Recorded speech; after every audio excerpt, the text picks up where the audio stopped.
Nabulabog ang kahabaan ng Osmeña Boulevard sa Cebu City nang magsitakbuhan ang ilang pulis at SWAT team. Ang kanilang hinahabol isang lalaking nakauniforme na pang-security guard.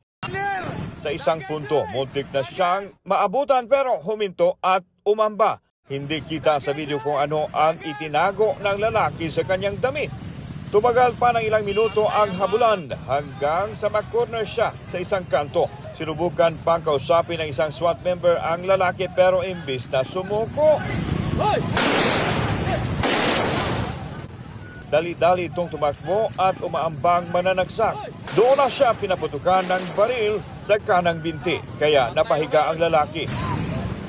Sa investigasyon ng pulisya, isinumbong sa kanila ang pagwawala ng lalaki sa kanyang pinagtatrabahuan. Binasag umano nito ang salamin na nasa pintuan ng establishmento. Hinila rin umano palabas ang kasamang babaeng nasa front desk na agad namang humingi ng saklolo.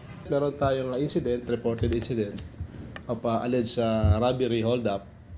Wherein our personnel assigned in an outpost nearby kung saan nangyari incident ay immediately nakarespond. But of course, nalaman ng mga pulis natin yan because of the help of our citizens. Hindi na humarap sa kamera ang mga kasamahan ng suspect pero ayon sa kanila, mag-iisang buwan pa lang sa trabaho ang suspect. Patuloy ang investigasyon sa pag-aamok ng lalaki na naka-hospital arrest ngayon. Maharap siya sa mga kaukulang reklamo.